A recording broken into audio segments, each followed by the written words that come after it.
ஹரே ராமா ஹரே கிருஷ்ணா. நான் உங்க வீரான மிஸ் சபரி. இன்னைக்கு மார்கழி 2 நம்ம எல்லாரும் ஒன்னு சேர்ந்து ஆண்டாள் சொல்லி கொடுத்த பாவை நோன்பு இருக்க போறோம். இந்த வீடியோவை பார்க்கறதுக்கு முன்னாடி நீங்க பார்த்திருக்க வேண்டிய வீடியோ ஆண்டாளோட பிறந்த கதை, ஸ்ரீவில்லிபுத்தூரோட சிறப்புகள், கூடவே இந்த 30 நிமிஷம் வீடியோவை எப்படி பார்க்கணும், இந்த வீடியோவை பார்க்கும்போது என்ன பண்ணணும்ன்ற செயல்முறை வீடியோவும், இதுக்கு முன்னாடி இருக்கிற பாசரங்களோட அர்த்தமும். நான் சொன்ன வீடியோஸை நீங்க இன்னும் பார்க்கல அப்படின்னா இந்த வீடியோ டிஸ்கிரிப்ஷன்ல அந்த எல்லா லிங்கையும் கொடுத்துருக்கோம். அந்த வீடியோஸை பார்த்துட்டு அதுக்கப்புறமா இந்த வீடியோவை பார்க்க தொடருங்க. ஆண்டாள் திருவடிகளே சரணம். தீபங்கள் ஏற்றிக்கொள்வது, மணி அடித்து தொடங்குவது, வாத்திய பொருள் எது இருந்தாலும் தொட்டு வணங்குவது, விநாயகர் வழிபாடு, வாக்குண்டாம் நல்ல மனமுண்டாம் மலரால் நோக்குண்டாம் மேனில் உடங்காது பூக்கொண்டு துப்பாதிர் மேனி தும்பிக்கை அவன் பாதம் தப்பாவல் சார்வார் தமக்கு. குலதெய்வ வழிபாடு, நோன்பு பிரார்த்தனை,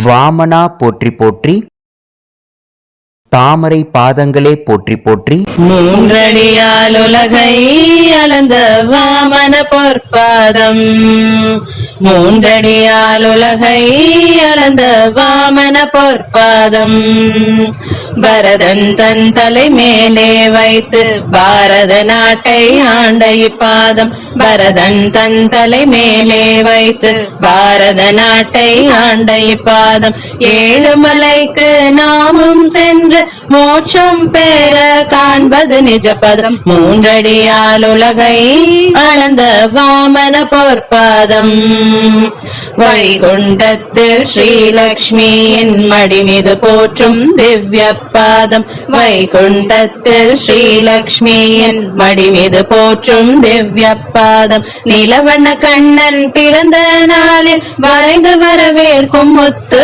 பாதம், மூன்றடியால் உலகை அளந்த வாமன பொற்பாதம், கலியுகத்தில் நமது தலைமேல் விஷ்ணு ரூபனின் புண்ணிய பாதம், கலியுகத்தில் நமது தலைமேல் விஷ்ணு ரூபனின் புண்ணிய பாதம், வெங்கடநாதனை என்றும் நினைத்து பெறுவோம் அவனது ஆசீர்வாதம், மூன்றடியால் உலகை அளந்த வாமன பொற்பாதம், அளந்த வாமன பொற்பாதம், அளந்த வாமன பொற்பாதம்.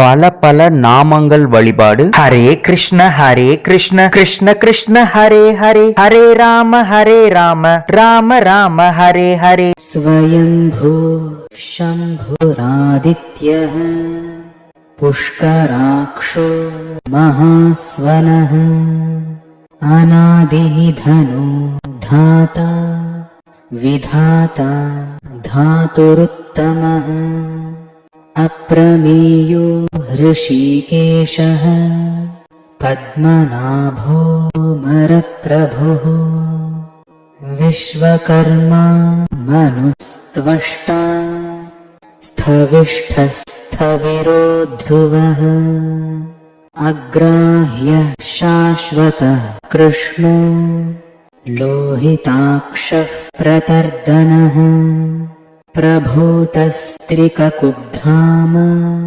पवित्रं मङ्गलं परम् ईशानः प्राणदः प्राणो ज्येष्ठः श्रेष्ठः प्रजापतिः हिरण्यगर्भो भूगर्भो माधवो मधुसूदनः.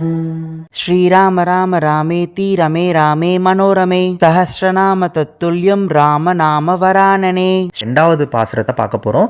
இதுக்கு முன்னாடி முதல் பாசுரத்துல நம்ம என்ன பார்த்தோம் அப்படின்னு பார்த்தீங்கன்னா, ஆண்டாள் பாவை நோன்பு இருக்கிறதுக்காக எல்லாரையும் வெல்கம் பண்ணாங்க, எல்லாரையும் வாங்க வாங்கன்னு கூப்பிட்டாங்க அப்படின்றத பார்த்தோம்.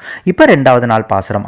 உலகத்துல இருக்கிற எல்லாருமே, எந்த வயதானவர்களா இருந்தாலும் சரி, யாராக இருந்தாலும் சரி, இந்த பாவை நோன்புன்றது இருக்கலாம். இப்போ என்ன கேள்வின்னா, எனக்கு ஆல்ரெடி கல்யாணம் ஆகிடுச்சு, நான் இந்த நோன்பு இருக்கலாமான்னு கேட்குறாங்க இல்லையா? நிச்சயமாக இருக்கலாம்.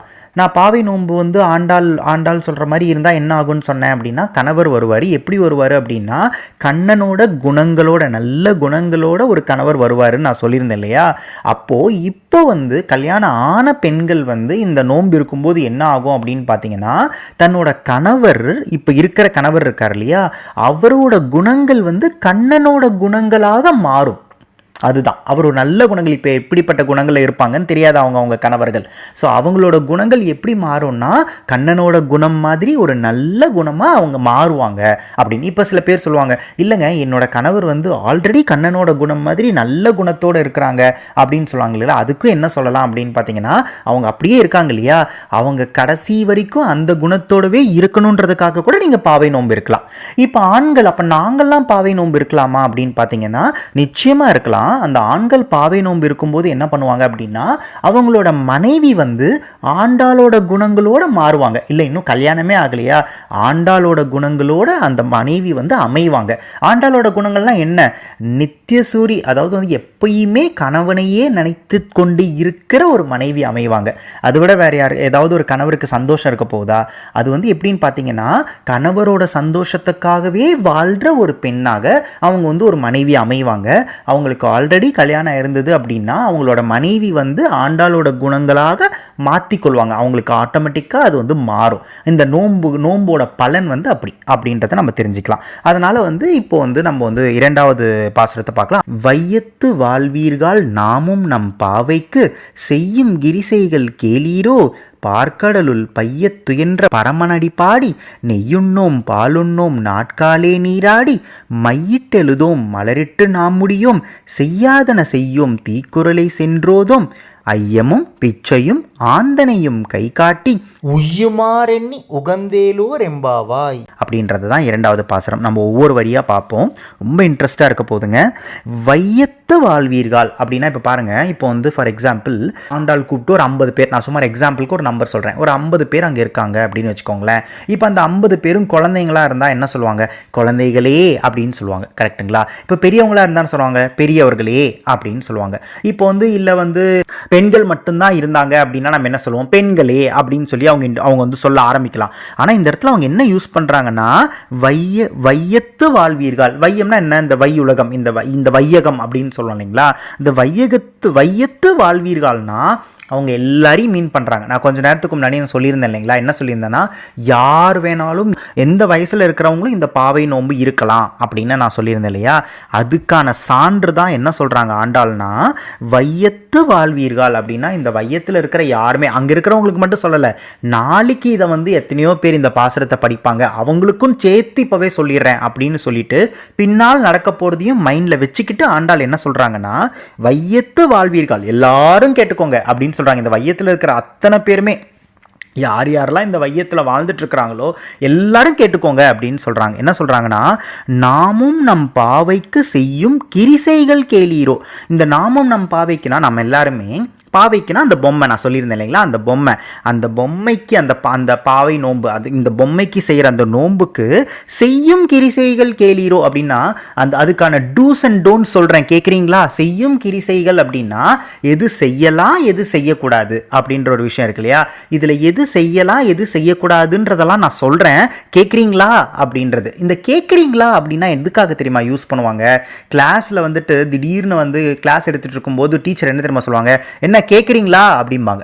எதுக்கு கேட்டுட்டு தானே இருப்போம் அப்படின்னா, இல்லை யாராவது வந்து திடீர்னு அசந்துருவாங்க, கண் அசந்துருவாங்க அப்படின்றப்போ இந்த கேட்குறீங்களா அப்படின்னா டக்குன்னு அவங்க வந்து அட்டென்ஷன் கிரியேட் ஆகும். அந்த மாதிரி இவங்க என்ன சொல்கிறாங்கன்னா, செய்யும் கிரிசைகள் கேளீரோ, அதெல்லாம் சொல்லட்டுமா, கேட்குறீங்களா அப்படின்ற ஒரு கேள்வியாக வச்சுட்டு அவங்க கேட்குறீங்களா அப்படின்னு சொல்லிட்டு அவங்க என்ன சொல்கிறாங்கன்னா, பார்க்கடலுள் பையத்துயன்ற பரமனடி பாடி அப்படின்றாங்க. அப்படின்னா பார்க்கடல்ல இந்த பையத்துயன்ற அப்படின்னு என்ன அப்படின்னு, பையன்னா மெதுவா அப்படின்னு அர்த்தம். அதாவது வந்து பார்த்தீங்கன்னா இந்த பைய வாங்கன்னு சொல்லுவாங்க, பைய உட்காருங்கன்னு சொல்லுவாங்க தெரியுங்களா. அப்படின்னா மெதுவா உட்காருங்க அப்படின்னு சொல்லுவோம்ல, அந்த மாதிரி அவங்க என்ன சொல்றாங்கன்னா, இந்த மாதிரி பையத்துயன்ற பரமனடி பாடி அப்படின்னா அவங்க வந்து அவர் எப்படி திரும்ப படுத்துட்டு இருப்பாரா, அந்த மெதுவா அந்த மேலாக்க படுத்துட்டு இருக்குன்னு சொல்லுவாங்க இல்லைங்களா.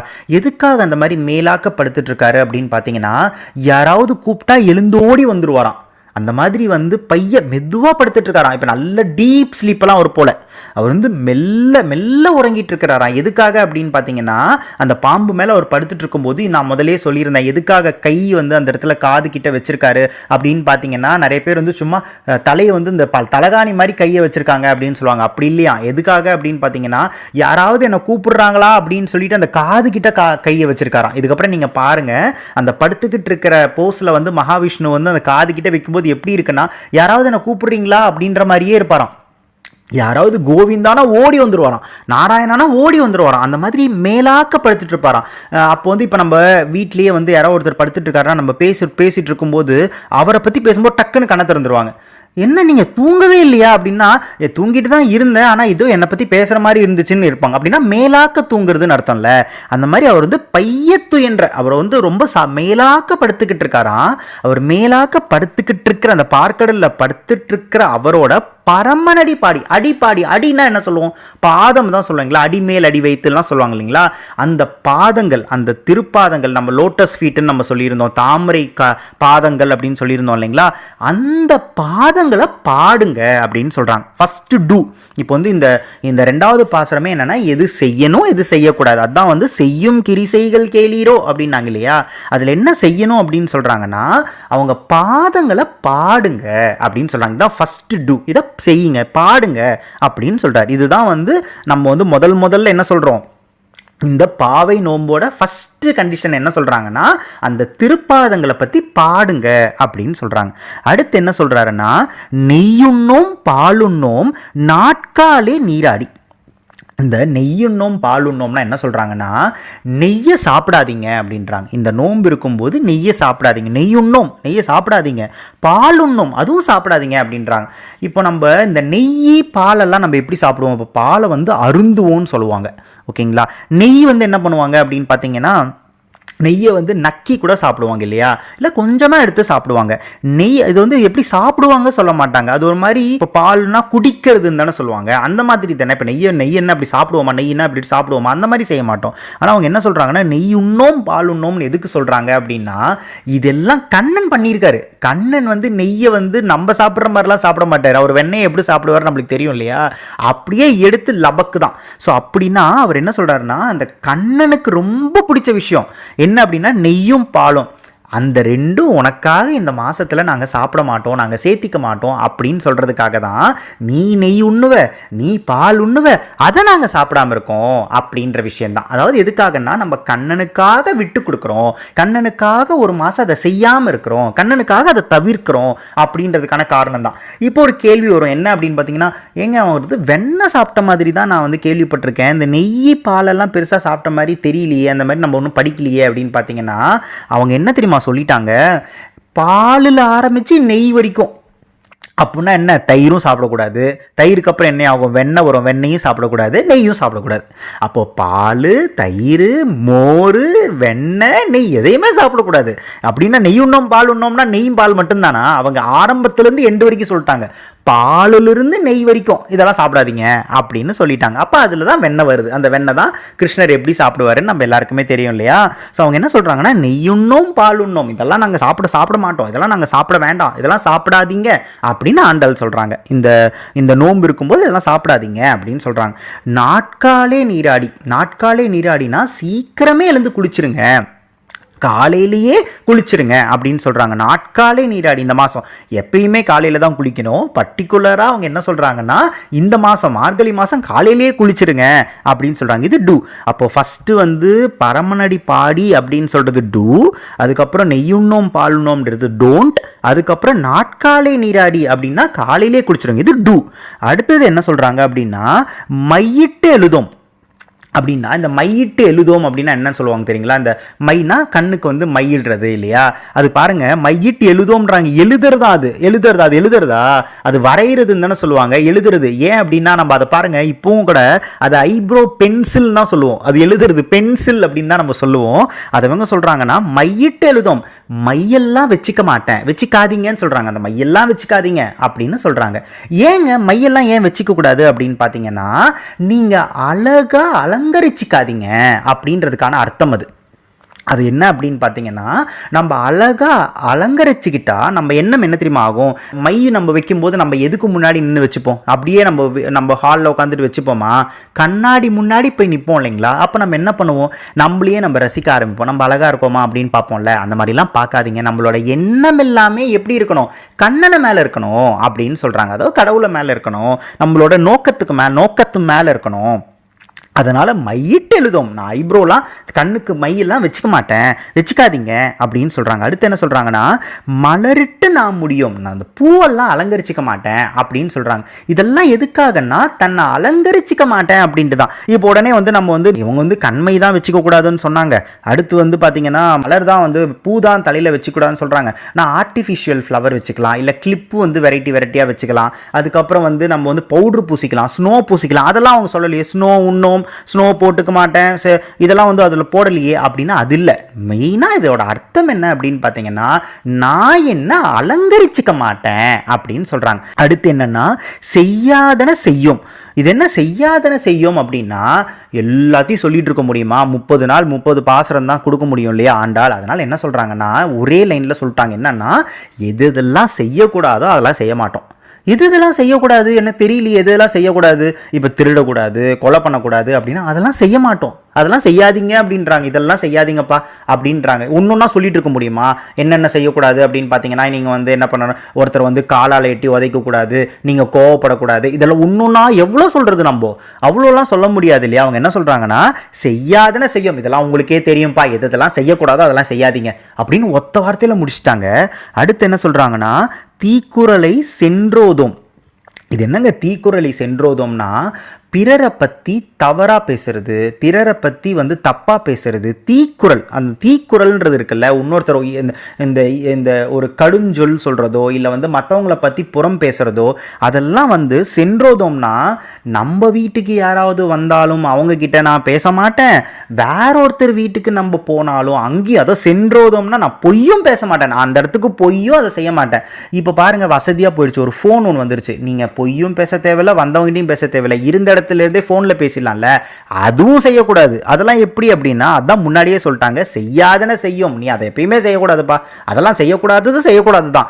இருந்தாலும் அவங்க என்ன சொல்றாங்கன்னா, தீக்குறளை சென்றோதும். அதை ஒரு இன்னொரு தடவை அதை ஒரு பர்டிகுலரா மென்ஷன் பண்ணி சொல்லியிருக்காங்க. இந்த மாதிரி விஷயங்களை நீ புறம் பேசுறதோ இல்லை மற்றவங்களை தப்பு பேசுறதோ இந்த டைம்ல செய்யாத. இப்போ என்னன்னா, இது என்ன ஒரு கேள்வி வருதுன்னா, இதெல்லாம் இந்த டைம்ல மட்டும்தான் செய்யக்கூடாதா? இதெல்லாம் எப்பயுமே செய்யக்கூடாது தானே? 12 மாசமும் செய்யக்கூடாது தானே? மார்கழி மாசத்துக்கு மட்டும் செய்யக்கூடாதுன்ற மாதிரி போட்டிருக்கு அப்படின்னா, இது ஐயப்பனோட விரதத்துலேருந்து நம்ம தெரிஞ்சுக்கலாம். எதுக்குங்க ஐயப்பனோட விரதத்தில் இவ்வளோ விஷயங்கள் இருக்குது? நாங்கள் நான்வெஜ் சாப்பிட மாட்டோம், நாங்கள் கீழே தான் படுப்போம், காலில் செருப்பு இல்லாமல் நடப்போம் அப்படின்ற ஒரு விஷயம்லாம், யார் மேலேயும் கோவப்பட மாட்டோம், கடவுளை நினைப்போம், கோயிலுக்கு போவோம், 2 தடவை குளிப்போம் அப்படின்றதெல்லாம் இருக்குல்ல. இது ஏங்க இது சபரிமலை இதெல்லாம் செஞ்சால் என்னங்க ஆகும் அப்படின்னு பார்த்தா, அதுக்கு என்ன தெரியுமா காரணம் சொல்லுவாங்க? இந்த மாதிரி நீங்கள் ஒரு மாதம் செஞ்சிட்டீங்க, இந்த மாதிரி ஒரு மாதம் இருந்து சபரிமலைக்கு போயிட்டு வந்துட்டீங்கன்னா, அதுக்கப்புறம் ரிட்டர்ன் வந்ததுக்கப்புறம் தவறு செய்யணுன்ற எண்ணம் வராது. எப்போ வரைக்கும் வராது அப்படின்னா, 11 மாதத்துக்கு வராது. அதுக்கப்புறம் தான் திரும்ப மறுபடியும் அந்த மாதம் வந்துடும் இல்லையா? அந்த மாதத்தில் மறுபடியும் நோன்பு இருந்து நம்ம அதுக்கப்புறம் திருப்பி ஒரு 11 மாதத்துக்கு நம்ம கரெக்டாக இருந்துக்கலாம். அப்படின்னா நம்ம எப்பயுமே தப்பு செய்யாமல் இருக்கலாம்னு சொல்லுவாங்க இல்லைங்களா? அதே தான் இங்கேயும் இருக்குங்க. மார்கழி மாதத்தில் நம்ம எல்லாருமே இதை நம்ம ஃபாலோ பண்ணிட்டோம் அப்படின்னா, நம்மளுக்கு தவறு செய்யணுன்ற எண்ணமே வராது. பெருசாக அலங்கரிச்சிக்கணும் அப்படின்ற எண்ணம் வராது. கடவுளோட பாதத்தை பற்றி நம்ம பாடணும் அப்படின்ற எண்ணம் வந்துடும். மற்றவங்கள பற்றி தீக்குறளில் போய் பேச மாட்டோம் அப்படின்ற எண்ணம் வந்துடும். அதே மாதிரி பார்த்தீங்கன்னா, அடுத்தது பாருங்கள், செய்யாதன செய்யோம்னா நம்ம எதையுமே செய்யக்கூடாதோ அதை செய்ய மாட்டோம் அப்படின்ற ஒரு எண்ணம் வந்துடும். இப்படியெல்லாம் எண்ணம் வந்துடும். இந்த ஒரு மாதம் இதை செய்யுங்க, அதுக்கப்புறம் உங்களுக்கு பழகிடும் அப்படின்னு சொல்லுவாங்கல்ல, அது உங்களுக்கு பழகிடும் அப்படின்றாங்க. அப்போ நெய்யுண்ணோம் பாலுண்ணோம்னா எப்பயுமே நம்ம நெய்யும் பாலும் சாப்பிடவே கூடாதா அப்படின்னா, அது நம்ம எப்படி எடுத்துக்கணும்னா, டேஸ்ட்டாக சாப்பிட்ணுன்ற எண்ணத்தோடு சாப்பிடக்கூடாது. நம்ம என்ன பண்ணணும் அப்படின்னா, நம்மளோட உடம்புக்கு நம்மளுக்கு அது தேவை. நம்ம இந்த சாப்பாடு சாப்பிட்டா உடம்புக்கு நல்லது, இந்த சாப்பாடு சாப்பிட்டா நம்ம உடம்புக்கு தெம்பு வரும் அப்படின்ற மாதிரி தான் சாப்பிட்ணுமே தவிர ருசிக்காக சாப்பிடக்கூடாது அப்படின்ற ஒரு விஷயத்தை நம்ம இதில் தெரிஞ்சுக்கலாம். நெய்யுண்ணோம் பாலுண்ணோம்லாம் இதெல்லாம் நம்ம செஞ்சு பழகிட்டோம்னா, அதுக்கப்புறம் ருசிக்கு நம்ம ஆசைப்பட மாட்டோம். ஓகே, இன்னைக்கு காலையில் நம்ம இவ்வளோ சாப்பிட்ணும், அதை நம்ம சாப்பிட்லாம், எது இருந்தாலும் கொடுங்க நான் சாப்பிட்றேன், எது இருந்தாலும் நான் அட்ஜஸ்ட் பண்ணிக்கிறேன் அப்படின்ற எண்ணம் வந்துடும். இப்படி இருந்தால் தான் சாப்பிடுவேன், இப்படி இருந்தால் தான் சாப்பிடுவேன், அப்படி இந்த ருசிக்கு தான் சாப்பிடுவேன், ருசியை தேடி நம்மளோட எண்ணம் போகாது, நம்மளோட ருசியெல்லாம் கடவுள் மேலேயே இருக்கும் அப்படின்றதுக்காக தான் அவங்க இந்த வார்த்தையெல்லாம் சொல்லியிருக்காங்க.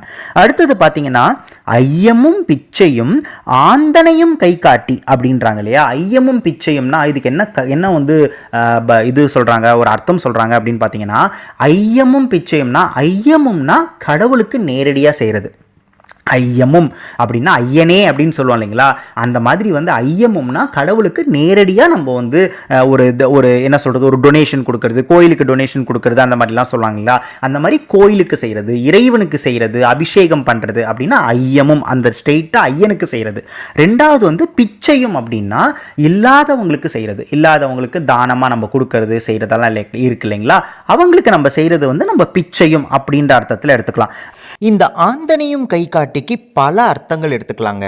ஒன்று வந்து பார்த்தீங்க அப்படின்னா அன்னதானம் பண்ணுறது, அன்னதானம் அப்படின்றது. ஏன்னா அன்னதானம் மட்டும்தான் கை காட்டி நம்ம போதும் அப்படின்னு சொல்லுவோம். அந்த ஒரு விஷயம் மட்டும்தான். நீங்கள் பணம் கொடுத்தீங்கன்னா எவ்வளோ கொடுத்தாலும் வாங்கிட்டே தான் இருப்பாங்க. ஒரு நோட் புக்கு எது கொடுத்தாலுமே பார்த்தீங்கன்னா, ஒரு புடவை எத்தனை புடவை கொடுத்தாலும் வாங்கிப்பாங்க, ஒரு வேஷ்டினா எத்தனை வேஷ்டி கொடுத்தாலும் அவங்க வாங்கிப்பாங்க, போதும்னு யாருமே சொல்ல மாட்டாங்க. ஆனால் சாப்பாடு மட்டும்தான் கை காமிச்சு போதும் அப்படின்னு சொல்லுவாங்க. ஆந்தனையும் கை காட்டினா அன்னதானத்தை குறிக்குது அப்படின்னு எடுத்துக்கலாம். இன்னொரு அர்த்தம் அதில் என்ன இருக்குது அப்படின்னு பார்த்தீங்கன்னா, ஆந்தனையும் கை காட்டினா இப்போ ஐயமும் பிச்சையும் சொல்லிட்டாங்க, உங்ககிட்ட வந்து கேட்குறாங்க, உங்களால் முடிஞ்சால் நீங்கள் கொடுக்க போகிறீங்க, இல்லைனா இல்லைன்னு சொல்ல போகிறீங்க. ஆந்தனையும் கை காட்டினா உங்களால் முடியலன்னா கூட இது எந்த இடத்துக்கு போனால் கிடைக்கும் அப்படின்னு கை காமிச்சு விடுறது ரொம்ப ரொம்ப நல்லது அப்படின்னு சொல்கிறாங்க. இந்த அர்த்தமும் அதில் வரும். அதனால் ஆந்தனையும் கை காட்டினா உங்கள்கிட்ட யாராவது ஹெல்ப் வரும்போது, என்னால் முடியலங்க, இந்த ஹெல்ப் அங்கே கொடுக்குறாங்க, நீங்கள் அங்கே போனீங்கன்னா உங்களுக்கு கிடைக்கும் அப்படின்னு கை காமிச்சு விட்டா கூட ரொம்ப ரொம்ப நல்லது அப்படின்னு சொல்கிறாங்க. இப்போ இன்னொன்று நான் இந்த இடத்துல பதிவு பண்ணிக்கிறேன், என்ன அப்படின்னு பார்த்தீங்கன்னா, கடன் வாங்கி செய்யணுன்ற அவசியமே இல்லை. உங்களால் முடிஞ்சது உங்ககிட்ட இருக்கிறத நீங்கள் செய்யணும், அதுதான் ரொம்ப முக்கியமே தவிர, இல்லை இந்த மாதிரிலாம் சொல்லியிருக்காங்க, நான் வந்து ஒரு 1 லட்ச ரூபா லோன் போட்டு நான் வந்து கோயிலுக்கு கும்பாபிஷேகம் பண்ண போகிறேன் அப்படின்னு செய்யவே தேவையில்லை. அந்த மாதிரி செய்ய தேவையில்லை. நம்ம கிட்ட இருக்கிறத நல்லா சந்தோஷமாக தீர்க்கமாக கடவுளோட எண்ணங்களோட நம்ம அதை செய்யணும் அப்படின்னு தான் சொல்லியிருக்காங்க. அப்படின்னா அவங்க என்ன சொல்கிறாங்கன்னா, நீங்கள் உதவி பண்ணுங்க, எந்த அளவுக்குன்னா முடிஞ்ச அளவுக்கு அவங்களே கை காட்டி போதும்னு சொல்கிற அளவுக்கு உதவி பண்ணுங்க அப்படின்னு சொல்கிறாங்க. இதெல்லாம் எப்போ, இது எல்லாமே பாவை நோன்பு இருக்கும்போது செய்யுங்க அப்படின்னு சொல்கிறாங்க ஆண்டாள். அடுத்தது என்னன்னா, உய்யுமார் எண்ணி உகந்தேலோர் எம்பாவாய் அப்படின்றாங்க. அப்படின்னா என்னன்னா, இதெல்லாம் பண்ணா பலன் கிடைக்கும்ன்றதை எண்ணி செய்யுங்கன்றாங்க. அதுதான் ரொம்ப முக்கியம். இப்போ வந்து அடப்போப்பா ஆண்டாள் வந்து இந்த மாதிரி சொல்லியிருக்காங்க, இதை நம்ம செய்யணுமே அப்படின்ற இதை செஞ்சால் என்ன நடக்க போகுது, ஏதோ சொல்கிறாங்க செய்கிறோம் அப்படின்ற மாதிரிலாம் செய்யாதீங்க. உய்யுமார் எண்ணி அப்படின்னா இது எல்லாத்துக்கும் பலன் கிடைக்கும், இதுக்கெல்லாம் வந்து இதுக்கு எல்லாம் அர்த்தத்தோடு தான் சொல்லியிருக்காங்க, இதெல்லாம் காரணத்தோடு தான் சொல்லியிருக்காங்க அப்படின்றத எண்ணி, அப்படின்றத நினச்சிக்கிட்டு, அப்படின்றத நம்பி இதெல்லாம் செய்யுங்க. அதுதான் ரொம்ப முக்கியமே தவிர நீங்கள் சும்மா ஏனோ தானோன்னு செய்யாதீங்க அப்படின்னு சொல்கிறாங்க. அப்போது இரண்டாவது பாசுரத்தில் என்ன சொல்கிறாங்க அப்படின்னா, முதல் பாசுரத்தில் எல்லாரும் வாங்க நீராட போகலாம் அப்படின்னு சொல்லி கூட்டிகிட்டு போயிட்டு நீராட வச்சுட்டு அதுக்கப்புறம் அவங்க எல்லாரையும் உட்கார வச்சு அவங்க என்ன சொல்கிறாங்கன்னா, இந்த பாவை நோன்பு எப்படியெல்லாம் இருக்கணும், என்னென்னலாம் செய்யணும், என்னென்னலாம் செய்யக்கூடாது, எப்படியெல்லாம் நினைக்கணும் அப்படின்ற விஷயத்தை எல்லாத்தையும் ஒரே பாசுரத்தில் ரொம்ப அழகாக ஆண்டாள் எடுத்து சொல்லியிருக்காங்க. அதுதான் வையத்து வாழ்வீர்கள் நாமும் நம் பாவைக்கு செய்யும் கிரிசைகள் கேளீரோ, பார்க்கடலுள் பையத் துயன்ற பரமனடி பாடி நெய்யுண்ணோம் பாலுண்ணோம் நாட்காலே நீராடி மையிட்டெழுதோம் மலரிட்டு நாம் முடியோம் செய்யாதன செய்யோம் தீக்குறளை சென்றோதோம் ஐயமும் பிச்சையும் ஆந்தனையும் கை காட்டி உய்யுமாரெண்ணி உகந்தேலோர் எம்பாவாய் அப்படின்னு அழகா சொல்லியிருக்காங்க. இப்போ நீங்க ஐயமும் பிச்சையும் ஆந்தனைக்கும் குருவுக்கும் காயின் போட வேண்டிய நேரம். வைணவ திருத்தலங்கள் திவ்ய தேச தரிசனம். திருச்சி மாவட்டம் திரு அன்பில் ஸ்ரீ அழகியவல்லி சமேத திரு வடிவழகிய நம்பி சுவாமினே நமக. திருப்பேர் நகர் ஸ்ரீ கமலவல்லி சமேத அப்பக்குடத்தான் சுவாமினே நமக. திருக்கண்டியூர் ஸ்ரீ கமலவல்லி சமேத ஸ்ரீ ஹரன் சாபம் தீர்த்த சுவாமினே நமக. திருக்கூடலூர் ஸ்ரீ பத்மாசனவல்லி சமேத ஸ்ரீ வையங்காத்த சுவாமினே நமக. ஆரத்தி பாடல். శంకుమొగ చేతిలో చక్రమొగ చేతిలో వెలసినావు వెంకటేశ తిరుపతి కొండలో తిరుపతి కొండలో భక్తులంతా నిన్ను చూసి పరుగులంతా వెలసాగి స్వామి నాకు దయవు చేసి தரிசனம் மீயரா வரவ காவரா வரமுளையரா.